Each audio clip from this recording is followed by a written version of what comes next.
నమస్తే APTS Telugu news కి స్వాగతం. ముందుగా బ్రిటన్లో హెడ్లైన్స్. జిల్లా గురజాల నియోజకవర్గం దాచపల్లి మండలంలో ఎన్నికల కోడ్ ఏమాత్రం కనిపించడం లేదు. కారంపూడిలో 309 మంది విద్యార్థులు తెలుగు పరీక్షలు రాస్తే కేవలం ఒక అమ్మాయి మాత్రం హిందీ పరీక్ష. నర్సరావుపేట ఎంపీ అభ్యర్థి జట్టిపాలెం వెంకటేష్ జాంబవరాజుకి మాచర్ల ఎమ్మెల్యే అభ్యర్థి బత్తుల విజయకి మద్దతు. పల్నాడు జిల్లా మాచర్ల పట్టణంలోని తెలుగుదేశం పార్టీ నాయకులు ఏర్పాటు చేసిన విలేకరుల సమావేశం. పల్నాడు జిల్లా గురజాల నియోజకవర్గం దాచపల్లి మండలంలో ఎన్నికల కోడ్ ఏమాత్రం కనిపించడం లేదని, ఎన్నికల కోడ్ అమలైనా కానీ ప్రభుత్వ కార్యాలయాలు, గ్రామ వార్డు సచివాలయాలకు, రైతు భరోసా కేంద్రాలకు, ప్రభుత్వ హాస్పిటల్కు ముఖ్యమంత్రి వైఎస్ జగన్మోహన్ రెడ్డి చిత్రాలను స్థానిక ఎన్నికల అధికారులు తొలగించకుండా నిమ్మకు నీరెత్తినట్లు వ్యవహరిస్తున్నారని టీడీపీ మహిళా నాయకురాలు తెలిపారు. ఎన్నికల కమిషన్ ఆదేశాలను దాచపల్లి ఎన్నికల అధికారులు ధిక్కరించారని, ఇంత జరుగుతున్నా కానీ జిల్లా ఎన్నికల కమిషన్ అధికారులు ఏమాత్రం పట్టించుకున్న పాపానే పోలేదని స్థానికులు విమర్శిస్తున్నారు. ఇప్పటికైనా అధికారులు స్పందించి రాష్ట్ర ఎన్నికల కమిషన్ ఇచ్చిన ఆదేశాలను తప్పనిసరిగా పాటించాలని, ప్రజాస్వామ్యాన్ని కాపాడాలని ప్రతిపక్షాలు స్థానిక ప్రజలు కోరుతున్నారు.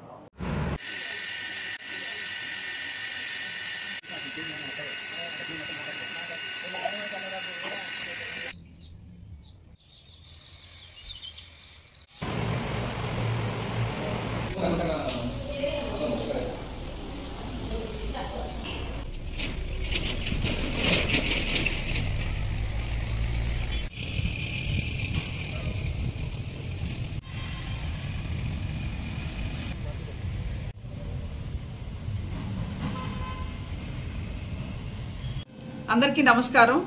ముఖ్యంగా రాష్ట్రంలో ఉన్న ఎన్నికల కమిషనర్ గారికి ముఖ్యంగా ప్రత్యేకంగా మేము విన్నవించుకుంటున్నాం. రాష్ట్రం మొత్తంలో ఎక్కడ అపోజిషన్ పార్టీ చిన్న చిన్న ఫ్లెక్సీలు కనిపించినా, ఎక్కడ అపోజిషన్ పార్టీ వాళ్ళ ఏదన్నా చిన్న ఒక బోర్డు కనిపించినా కానీ ఇమీడియట్గా పీకి పాత్రేసే నాయకులు, ముఖ్యంగా రెవెన్యూ డిపార్ట్మెంట్ అయితేనేంటి, పోలీస్ డిపార్ట్మెంట్ అయితేనేంటి, ఎంటైర్ అధికారంలో గవర్నమెంట్ డిపార్ట్మెంట్ అంటే ప్రతి ఒక్కళ్ళు తెలుగుదేశం పార్టీ వాళ్ళు, జనసేన పార్టీ వాళ్ళు ఏం చేస్తున్నారా, ఆ ఫ్లెక్సీలు ఎప్పుడెప్పుడు చించేద్దాం అనుకుంటున్నారు. కానీ ఇప్పుడు ఎలక్షన్ కోడ్ వచ్చిన తర్వాత కూడా ఇంకా ఒక చిన్న ఫ్లెక్సీని కూడా తొలగించకుండా ఇంకా అధికార పార్టీకి కొమ్ము కాస్తున్నారంటే మరి ఎలక్షన్ కమిషనర్ విధులు ఎక్కడ నిర్వహిస్తుందో ఒక్కసారి గమనించుకోవాలని ప్రజలందరికీ కూడా తెలియజేస్తున్నాము. ఇప్పటి వరకు ముఖ్యంగా గురజాల నియోజకవర్గంలో ఎక్కడెక్కడ బోర్డులు, ఎక్కడెక్కడ 3 రంగులు ఉన్నాయో అవన్నీ ఇమీడియట్గా తొలగించి, మేము కూడా ఎలక్షన్ కమిషన్ కూడా చాలా పారదర్శకంగా పనిచేస్తుంది, ప్రజల కోసమే మేము పనిచేస్తున్నాం అనే భరోసాని ముఖ్యంగా పల్నాడు ప్రజలకు ఇవ్వాలని చెప్పి కలెక్టర్ గారికి మరియు ముఖ్యంగా ఎలక్షన్ కమిషనర్ గారికి మేము ప్రత్యేకంగా విన్నవించుకుంటున్నాము. ఈ 3 రంగుల గోల ఇప్పటికన్నా తొలగిపోవాలని, రాష్ట్రం సుభిక్షంగా ఉండాలని చెప్పి, ప్రజలందరికీ న్యాయం చేయాలని చెప్పి పేరు పేరున ప్రతి ఒక్కరిని మేము కోరుకుంటున్నాం. ధన్యవాదాలు. కారంపూడిలో 309 మంది విద్యార్థులు తెలుగు పరీక్షలు రాస్తే కేవలం ఒక అమ్మాయి మాత్రం హిందీ పరీక్ష పేపర్ ఇవ్వడంతో పరీక్షలు రాయకుండా ఇంటికి వెళ్లిన పరిస్థితి ఏర్పడింది. పల్నాడు జిల్లా కారంపూడి మండల కేంద్రంలోని మోడల్ స్కూల్లో జరిగిన 10వ తరగతి పరీక్షల్లో 310 మంది విద్యార్థులకు తెలుగు ఎగ్జామ్ అనగా ఫస్ట్ లాంగ్వేజ్ నిర్వహించారు. వారిలో 309 మంది విద్యార్థులు ఫస్ట్ లాంగ్వేజ్ తెలుగు రాయగా ఒక విద్యార్థిని మాత్రం సెకండ్ లాంగ్వేజ్ అనగా హిందీ ఎగ్జామ్ రాసినట్లు సమాచారం. అయోమయంలో పడింది. ఫస్ట్ లాంగ్వేజ్ తెలుగు రాయవలసింది హిందీ ఇచ్చారు మేడం అని వచ్చిన ఇన్విజిలేటర్లు తమకు విన్నపమని తెలియపరిచిన విద్యార్థి ఇన్విజిలేటర్ను అడగ్గా నాకు సెకండ్ లాంగ్వేజ్ హిందీ వచ్చింది, తెలుగు పేపర్ ఇవ్వండి మేడం అంటే నోరు మూసుకొని కూర్చో లేదంటే బయటకు వెళ్ళిపో అని విద్యార్థిపై కోపంతో అరిచిందని తెలిపింది. కేజీబీవి కారంపూడి చదువుతున్నాను. కస్తూరిబా గాంధీ. ఈరోజు హిందీ ఎగ్జామ్, తెలుగు అయితే హిందీ ఎగ్జామ్ నాకు పేపర్ వచ్చింది. నా పేరు బి ప్రియాంకాబాయ్, హాల్ టికెట్ నెంబర్ 497. నేను ఇన్విజిలేషన్ మేడంకి చెప్పాను, నాకు తెలుగు పేపర్ రావాలి మేడం, హిందీ పేపర్ కాదు అని చెప్తే, నువ్వు నోరు మూసుకొని రాస్తావా రాయవని గట్టిగా భయపెట్టింది. దాంతో నేను సార్కి చెప్పలేకపోయాను. ఏం రాసావు వాళ్ళ ఎగ్జామ్? మరి హిందీ రాసావా బాగా? రాయలేదు సార్. నర్సరావుపేట ఎంపీ అభ్యర్థి జెట్టిపాలెం వెంకటేష్ జాంబవరాజుకి మాచర్ల ఎమ్మెల్యే అభ్యర్థి బత్తుల విజయ్కి మద్దతు తెలిపిన సాంఘిక నాటకరంగ కళాకారులు, డప్పు జానపద కళాకారులు, రైతు కూలీ మహిళా సంఘం సభ్యులు పల్నాడు జిల్లా మాచర్ల పట్టణంలోని జేబీపీ పార్టీ కార్యాలయంలో ఏర్పాటు చేసిన విలేకరుల సమావేశంలో జాతీయ చేతి వృత్తుల ఐక్యవేదిక పార్టీ తరపున నర్సరావుపేట పార్లమెంట్ అభ్యర్థిగా జెట్టిపాలెం వెంకటేష్ జాంబవరాజు, మాచర్ల ఎమ్మెల్యే అభ్యర్థిగా బత్తుల విజయను జేసీఐపీ పార్టీ టికెట్ కన్ఫర్మ్ చేసి ఎన్నికల బరిలో నిలవనున్న నేపథ్యంలో జానపద కళాకారిణి పల్నాడు జిల్లా మహిళా ప్రెసిడెంట్ రమావత్ మంగోభాయ్, జానపద కళాకారిణి పల్నాడు జిల్లా వైస్ ప్రెసిడెంట్ కేతావత్ దేవిబాయ్, రైతు కూలీ మహిళా సంఘం మాచర్ల నియోజకవర్గం incharge Rayapati Jayamma, JPP party నాయకురాలు జాయపాటి ప్రసాద్, వాడితే తిరుపతి రాయక్, సాంఘిక నాటక డైరెక్టర్ రామకోటిరెడ్డి, డప్పు కళాకారుల సంఘం పల్నాడు జిల్లా ప్రెసిడెంట్ కంబంపాటి దానం, వైస్ ప్రెసిడెంట్ ఆలేటి రత్నం, కడియం సత్తమ్మ తదితరులు కళాకారులు పాల్గొని ఎన్నికల్లో పోటీ చేయనున్న జెట్టిపాలెం వెంకటేష్ జాంబవరాజుకి, బత్తుల విజయ్కి ఇద్దరి అభ్యర్థులకి మద్దతు తెలిపారు.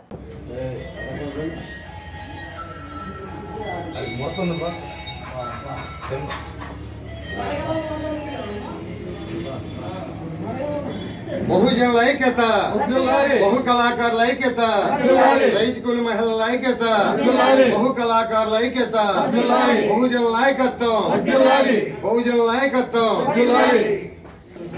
ఈరోజు మాచర్ల పట్టణంలోని జేబీపీ పార్టీ కార్యాలయంలో బహుజనుల ప్రజాకూటమి ఆధ్వర్యంలో నర్సరావుపేట పార్లమెంటు అభ్యర్థిగా పోటీ చేస్తున్న మీ జెట్టిపాలెం వెంకటేష్ జాంబవరాజుని అత్యంత మెజార్టీతో మీ అమూల్యమైన గుర్తు మా గ్యాస్ సిలిండర్ గుర్తుపై వేసి గెలిపించాలని, మాచర్ల నియోజకవర్గ ఎమ్మెల్యే అభ్యర్థిగా రైతు కూలీ మహిళా లీడరు ఒక బీసీ మహిళల్ని కేటాయించాం కాబట్టి బత్తుల విజయమ్మ గారిని మరి ఈరోజు మీ మీడియాకి తెలియజేస్తున్నాను. బత్తుల విజయ మరి అనేక పల్నాడు జిల్లా మాచర్ల పట్టణంలోని తెలుగుదేశం పార్టీ నాయకులు ఏర్పాటు చేసిన విలేకరుల సమావేశంలో వారు మాట్లాడుతూ మార్చి 18వ తారీఖు రాత్రి 11:45 రింగ్ మాచర్ల పట్టణంలోని రోడ్లో వడ్డెర కులానికి చెందిన టీడీపీ కార్యకర్త ఈర్ల సురేష్ వాహనాన్ని వైసీపీ దుండగులు తగలబెట్టారని ఆరోపించారు. గత డిసెంబర్లో బీసీ వడ్డెర సామాజిక వర్గానికి చెందిన 2 వాహనాలు మాచర్ల పట్టణంలో 2022 డిసెంబర్ 16వ తారీఖున పట్టణ అధ్యక్షులు కొమిర దుర్గారావుకి చెందిన మారుతి స్కార్పియో, అలాగే బత్తుల రమణ చెందిన మారుతి సఫారీ వాహనాన్ని తగలబెట్టారని బీసీ వడ్డెర సామాజిక వర్గానికి చెందిన టీడీపీ నాయకులు ఆరోపించారు.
నిన్న నైటు 11:45 విర్లా సురేష్ అతని వాహనాన్ని వైసీపీ గూండాలు పెట్రోల్ పోసి తగలబెట్టడం జరిగింది. నేను ఒకటే అంటున్నా,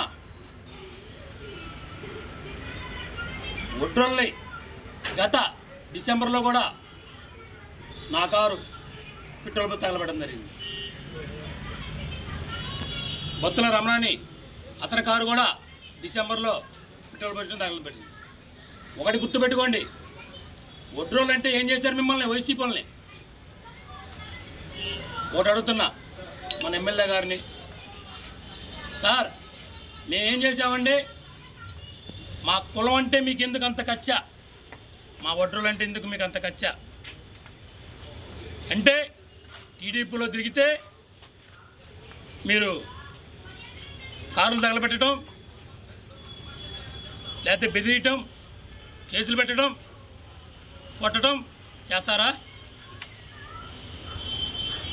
ఎక్కడ న్యాయం? అంటే మా ఒడ్రులు అంటే మీకు అంత కచ్చా మీకు? నియోజకవర్గంలో 22,000 ఓట్లు ఉన్నాయి ఒడ్రోలే. కానీ ఈ 5 సంవత్సరాలలో మీరు ఎన్ని కేసులు పెట్టారు, ఎన్ని వాహనాలు దవసం చేశారు, తగలబెట్టారు, ఎంతమంది బెదిరించారు గుర్తుపెట్టుకోండి. కానీ మాచర్లో టౌన్లో ఒడ్రులంటే వైసీపీ వాళ్ళకి అంత లోకువ. మీరు గుర్తుపెట్టుకోండి, ఒడ్రుల సోదరులకు అందరికీ చెప్తున్నా, ఈ 5 సంవత్సరాలలో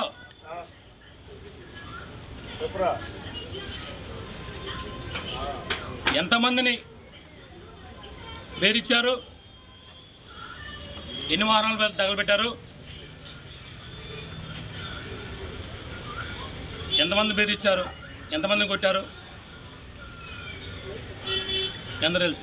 కానీ ఒడ్రుల సోదరులు అందరికీ చెబుతున్నా మనవి, ఎప్పుడైనా సరే ఎన్ని పార్టీలు వచ్చినా అందరూ ఆ పార్టీ ఈ పార్టీ అందరూ కలిసి సంతోషంగా ఉండి ఎలక్షన్ తిరుగుతాము, మా పార్టీకి వెళ్తే మా పార్టీకి వెళ్తే సంతోషంగా ఉన్నాం. కానీ ఈ 5 సంవత్సరాలలో హైదరాబాద్ తెలంగాణ భవనంలో కాంగ్రెస్ కండువా కప్పుకున్న ఎమ్మెల్యే దానం నాగేందర్ అనర్హత వేటు నుంచి తప్పించుకోలేరని బోయినపల్లి వినోద్ కుమార్ అన్నారు. సుప్రీంకోర్టు తీర్పిచ్చింది, త్వరగతిగా ఈ స్పీకర్లు పెండింగ్ పెట్టుకోవద్దు.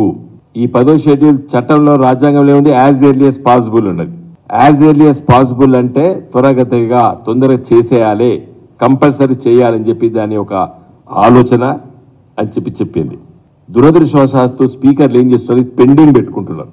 నేను నా రిక్వెస్ట్ ఈ రోజు ఈ ప్రెస్ మీట్ ద్వారా కోరేది ఏంటంటే, మరి గౌరవ తెలంగాణ రాష్ట్ర శాసనసభ స్పీకర్ ప్రసాద్ గారు యాజ్ ఎర్లీ యాజ్ పాసిబుల్ అంటే మీరు 24 గంటల్లో డిస్పోజ్ చేయొచ్చు. నా రిక్వెస్ట్ ఏంటంటే, మీరు ఒక శాసనసభ స్పీకర్గా ఉన్నారు కాబట్టి మీరు వెంటనే డిస్పోజ్ చేయాలి. ఇంకా సుప్రీంకోర్టు తీర్పు ఏం చెప్పింది, మీరు వారం రోజులు చేసినా నెల రోజులు పెండింగ్ పెట్టుకున్నా ఈ రోజు నుండే డిస్క్వాలిఫై అయినట్టే అని చెప్పేసింది. ఇలా దానం నాగేందర్ గారు నిన్న కండవా కప్పుకున్నారు కాబట్టి నిన్నటి నుండే ఆయన డిస్క్వాలిఫై చట్ట ప్రకారంగా. ఆయనకు జీతభత్యాలు ఇవన్నీ ఏం రావు. డీమ్ ఆయన స్పీకర్ గారు వారం రోజులకు చేస్తారా, 10 రోజులకు చేస్తారా, 20 రోజులకు చేస్తారా, లేదా 24 గంటల్లో చేస్తారా అనే డిస్క్రిషన్ పవర్. ఎందుకంటే ఇప్పుడు సుప్రీంకోర్టు ఫుల్ బెంచ్ లో ఉంది, ఎన్ని రోజులు అనేది ఆ 10th షెడ్యూల్ స్పెసిఫిక్గా లేదు కాబట్టి ఇవి చేస్తున్నారు. కాబట్టి నా రిక్వెస్ట్ ఏంటంటే, స్పీకర్ గారు యాజ్ ఎర్లీ యాజ్ పాసిబుల్ అనేది రాజ్యాంగంలో ఉంది. సుప్రీంకోర్టు, హర్యానా కోర్టులు చాలా 1 monthలో చేయమని చెప్పింది. ఒక జడ్జిమెంట్ లోపల సుప్రీంకోర్టు అయితే పెండింగ్ పెట్టుకోవద్దని చెప్పింది. సరే స్పెసిఫిక్ గా పీరియడ్ లేదు కాబట్టి ఇలా ఫుల్ బెంచ్ ముందు సుప్రీంకోర్టులో ఉంది. ఏదేమైనప్పుడు కూడా దీన్ని తొందరగా డిస్పోజ్ చేయాలని చెప్పి నేను కోరుతున్నాను స్పీకర్ గారిని. ఇదే సందర్భంలో ఏ ముంచుకొచ్చిందండి వీళ్ళకి, పోయి ఏం చేస్తారు, అక్కడ ప్రభుత్వం ఉన్నది, ఆ ప్రభుత్వాన్ని కూర్చము, మాకు అవసరమే లేదని చెప్పి స్పష్టంగా మేము చెప్పినాం.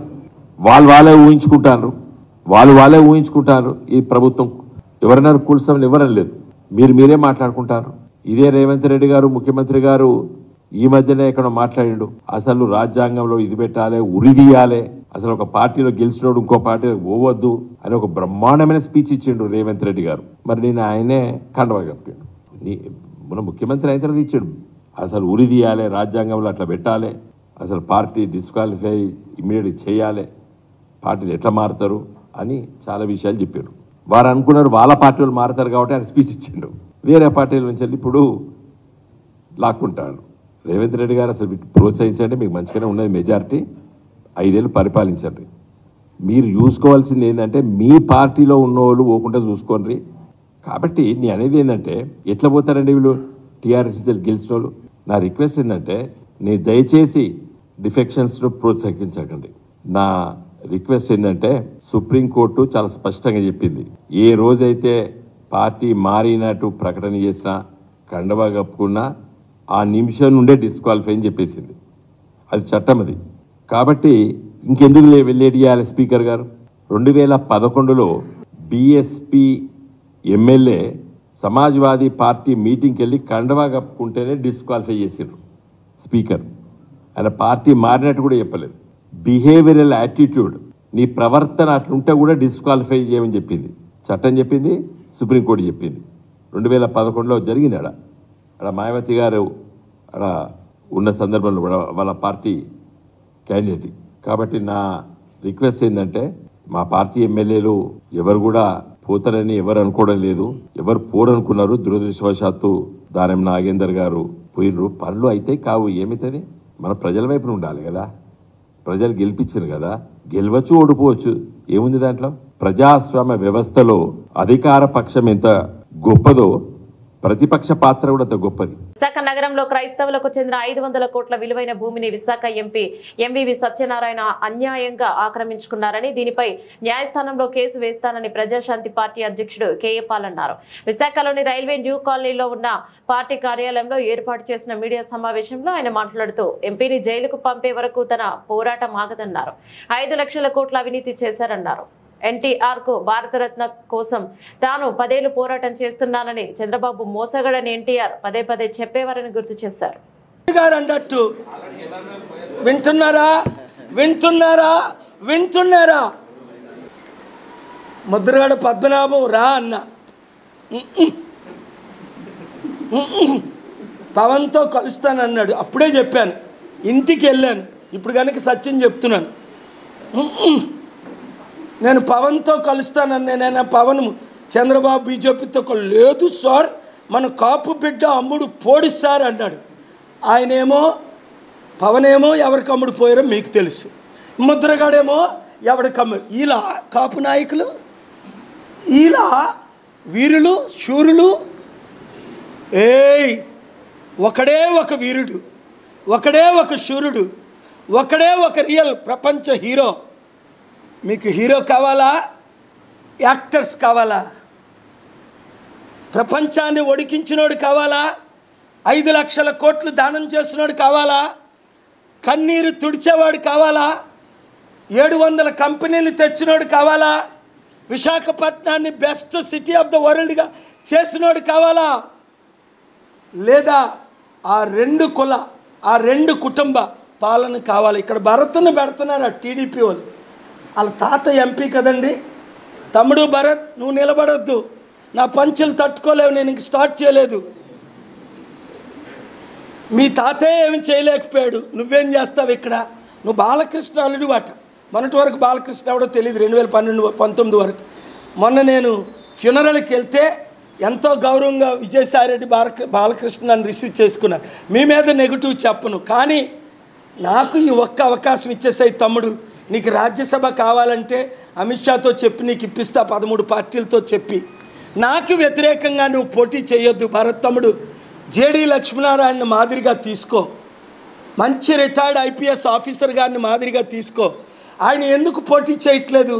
ఏప్రిల్ 26 మీడియాలో మన ఫంక్షన్ హాల్లో చెప్పారు, పాలిగారు స్టీల్ ప్లాంట్ సక్సెస్ అయితే నేను వారికే మద్దతు ఇస్తాను అని అనేక సార్లు ఈ ఆఫీసులో చెప్పారు, హైదరాబాద్ ఆఫీసులో చెప్పారు. పార్టీలోకి రమ్మన్నాను, మరి ఎందుకో రాలే. అయినప్పటికీ మేము మిత్రులమే. ఆయన నాకు మద్దతు ఇస్తే నేను ఆయనకి మద్దతు ఇస్తాను. ఎమ్మెల్యేగా నార్త్కి వెళ్ళిపోయారు. ఆయన నాకు మద్దతు ఇవ్వకపోతే ఆయన చిత్తుగా ఓడిపోతారు. మేము కూడా క్యాండిడేట్ని పెడతాం. కనుక బొత్స సత్యనారాయణ భార్య ఇక్కడ వైసీపీ క్యాండిడేట్. ఏం బాబు జగన్, నన్ను సెక్రటరేట్కి రాకుండా ఆపేవని, నీ 360 కోట్లు నువ్వు సెక్రటరేట్కి అమ్మేవని, సెక్రటరేట్ మీద లోన్ తీసుకున్నా అని చెప్పాను. ఇప్పుడు 4 ఐటీ ఎవరినో పంపించేవాడు స్టాఫ్ని 75 లక్షలు మా బిల్డింగ్ రెంట్ కట్టమని. నీకు చదువు ఉందా జగన్? డూప్లికేట్ సర్టిఫికెట్లు తెచ్చుకున్నావా? కోర్టులో, హైకోర్టులో, 6లో శేషయ్య గారు ముందు కుకట్పల్లి కేబీహెచ్పీలో కార్పొరేట్ సెలూన్లు లేదా నాయి బ్రహ్మల పొట్టలు కొడుతున్నారు. కార్పొరేట్ సెలూన్ పెట్టద్దు అని ఈ రోజు మేము కేపీహెచ్పీలో భాగ్యనగర్ సాయిబాబా టెంపుల్ ఆపోజిట్ లో నాయి బ్రహ్మలందరం కూడా పెట్టొద్దని వాళ్ళకి విన్నవించడం జరిగింది.